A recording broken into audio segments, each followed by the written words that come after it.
হয়েছে স্বামী? আজ এই আনন্দের দিনে আপনি এখানে এভাবে মন খারাপ করে বসে আছেন? আনন্দের দিন? কিসের আনন্দ? আপনার মনে অজান্তে যে লোভ আর মোহের পাপ বাসা বেঁধেছিল তা পার্বতী নন্দন চিরতরে বিনাশ করেছে। আপনার শুদ্ধ মনে নবজন্ম দিয়েছে সে। এ কি আনন্দের নয় স্বামী? আনন্দ?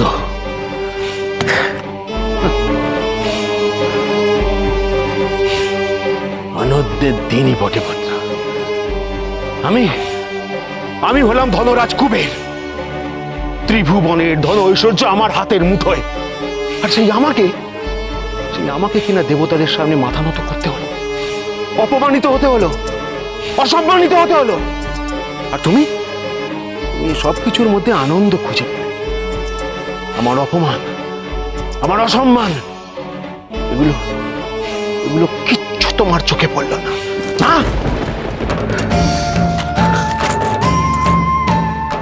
আমি হলাম ধনরাজ কুবের,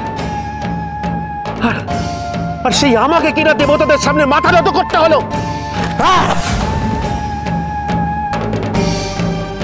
আমি মেনে নিতে পারছি না ভদ্রা, কিছুতেই মেনে নিতে পারছি না। শান্ত হন যক্ষরাজ, আপনি শান্ত হন। শান্ত হব ভদ্রা, আমি সেই দিন শান্ত হব যেদিন সকলকে বোঝাতে পারব আমি ধনরাজ কুবের। আমি কে, কি করতে পারি। আমি দেবতাদের অলকাপুরীতে ডেকে পাঠাবো। কিন্তু কিন্তু কি কারণে স্বামী? কারণ দেবতারা ভুলে গেছে কুবেরের ভান্ডার। এবার আমি তাদের সগর্বে অলকাপুরীতে ডেকে বুঝিয়ে দেব যে তারা দেবতা হতে পারে, কিন্তু আমি হলাম ধনরাজ কুবের, ত্রিভুবনের সবচাইতে বিত্তশালী ব্যক্তি। আপনার যা আছে তা সবই দেবাদিদেব মহাদেবের আশীর্বাদে, দেব ব্রহ্মার বরে আর বিষ্ণুদেবের কৃপাতে। আর আজ আপনি তাদের সকলের সামনে আপনার এই সমস্ত সম্পদ প্রদর্শন করবেন? তার কি কোনো আবশ্যিকতা আছে প্রভু? আছে, আছে ভদ্র, অবশ্যই আছে। আমার অপরাধ নেবেন না স্বামী, কিন্তু আপনি বোধহয় বিস্তৃত হয়েছেন যে এর আগেও আপনি লোভ আর মোহের জন্য বিপদের মুখে পড়েছিলেন। আর ঠিক তখনই দেবাদিদেব মহাদেবের কৃপায় আপনি মুক্তি লাভ করেন। আর আজ এই ধনগর্ব আপনাকে আবার বিপদের মুখে নিয়ে যাবে স্বামী। ধনগর্ব নির্ধন করে না ভদ্রা, আর এই ধনগর্ব আমার মতো ধনরাজকেই মানায়। না না প্রভু, না। এই গর্ব আপনি আপনার মন থেকে দূরে সরিয়ে দিন। না ভদ্রা, এই আর হয় না, এ সম্ভব নয়। জানো ভদ্রা, আমি সুন্দর নই বলে দেবতারা আমাকে নিয়ে উপহাস করে, কিন্তু কই, তারা বিত্তশালী নয় বলে আমি তো কখনো তাদের নিয়ে উপহাস করি না। আমি তো তাদের সাহায্য করি, তাদের সম্মান করি। আমি তো মনে মনে নিজেকে ছোট করে নিয়েছি, কিন্তু তা সত্ত্বেও তাদের উপহাস থেকে নিজেকে মুক্ত করতে পারিনি। কিন্তু এইবার সময় এসেছে ভদ্রা, আমাকে দেবতাদের সমকক্ষ হতেই হবে। আমাকে দেবতাদের সমকক্ষ হতেই হবে। না প্রভু, না। তারা যেমন আছেন তেমনই থাকুন, আর আপনি যেমন আছেন তেমনই থাকুন।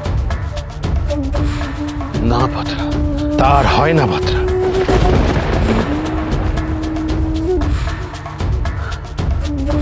আমাকে তাদের সমকক্ষ হতেই হবে। দেবতারা যতবার যুদ্ধ করেছে আমি অকাতরে তাদের অর্থ জুগিয়েছি, আর প্রতিদানে কখনো তাদের থেকে কিচ্ছু চাইনি। না চাইতেই তাদের থেকে কি পেয়েছি? না চরম পরিহাস। আমাকে আমাকে আমার যোগ্য সম্মানটুকু কখনো তারা দেয়নি। কিন্তু এইবার সময় এসেছে ভাদ্রা, আমি দেবতাদের থেকে আমার যোগ্য সম্মান ছিনিয়ে নেব। আর তা ওই ধনরাশি দিয়ে। স্বামী, আপনি যে ধনগর্বে বড় বেশি গর্বিত হয়ে আছেন।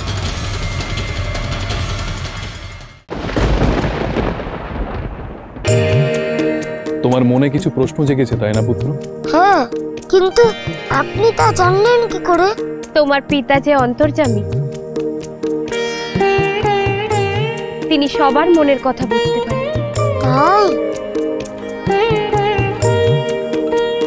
পুত্র, তুমি তোমার পিতার কাছে থাকো, আমি তোমাদের আহার প্রস্তুত করি।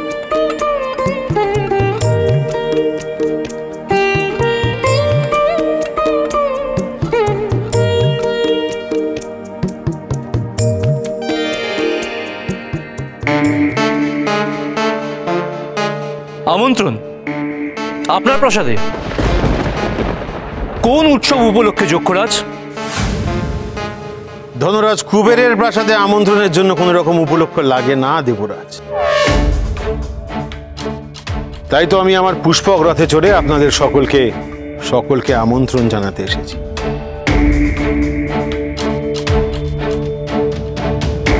এই রথ তো আমার ছাড়া আর কারুর কাছেই নেই।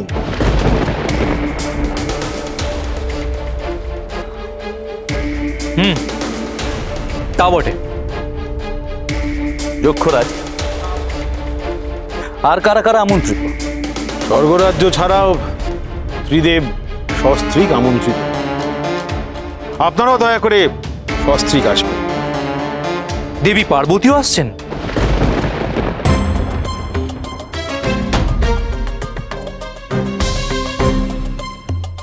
আমন্ত্রণটা কে করেছেন দেবরাজ?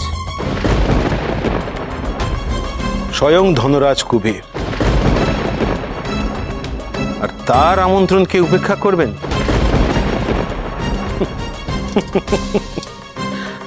আশা করব আপনারাও কেউ আমার আমন্ত্রণকে উপেক্ষা করবেন।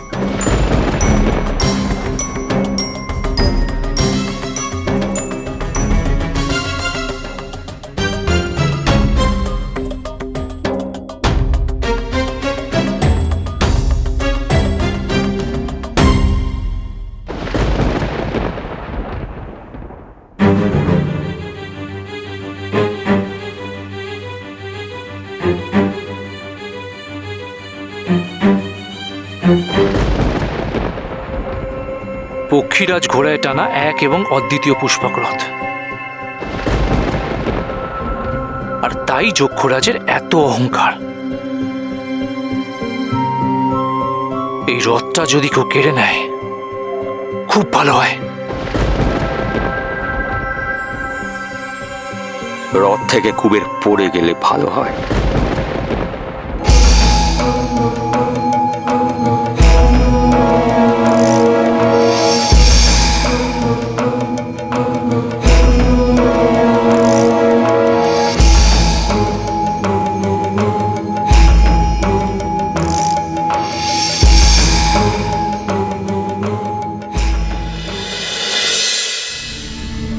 বলো পুত্র, কি জানতে চাও?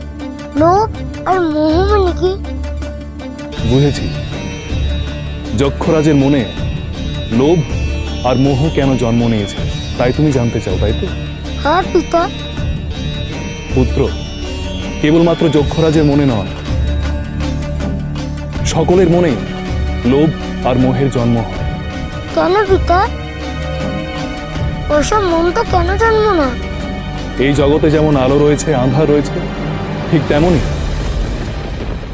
আমাদের মনের মধ্যেও একটা ভালো দিক আছে আর একটা কালো দিক আছে। মনের মধ্যেকার মন্দ চিন্তা, মন্দ উদ্দেশ্য, মন্দ ইচ্ছে থেকে সেই সব মনকে গ্রাস করে পুত্র। কে বেশি মন্দ? পুত্র, মন্দের কম বেশি বিচার হয় না, সে সবসময় মন্দ। সর্বাপেক্ষা বেশি মন্দ হলো আমাদের মনের মধ্যেকার অহং। অহংবোধ থাকলে তা প্রবল হলে ভালো মন্দের কোনো হিতাহিত জ্ঞান থাকে না। সেটা কি পিতা? হিত হলো মঙ্গল, যা শুভ বুদ্ধিকে জাগ্রত করে, আর অহিত হলো অমঙ্গল, যা শুভ বুদ্ধি নাশ করে। অহংয়ের দাপটে অহিত প্রবল হয়। তার মানে অহং কোনো অসুর? কিন্তু অসুরকে কি করে চিনবো? তাকে তুমি দেখতে পাবে না পুত্র, কারণ সে আমাদের মতো দেহধারী নয়। তাহলে চিনবো কি করে? তাকে চিনবে তার ব্যবহারে, তার বাক্যালাপে, তার চিন্তায়, তার সিদ্ধান্তে, তার চলাফেরা এবং তার চাহনিতে। কারণ সে তখন কোনো আলো, কোনো ভালো দেখতে পায় না। তার চোখ থাকা সত্ত্বেও সে তা বুঝতে পারে না, কারণ তার চোখে অহংয়ের পর্দা থাকে।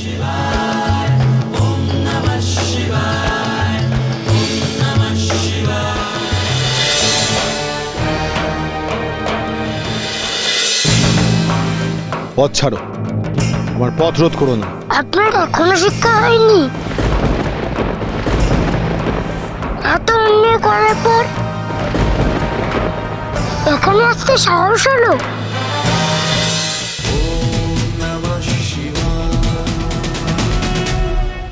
স্টার জলসার প্রিয় শো দেখার জন্য সাবস্ক্রাইব করুন আমাদের ইউটিউব চ্যানেলে এবং আপডেটেড থাকার জন্য প্রেস করুন বেল আইকন। চলো চলো চলো চলো পাল্টাই।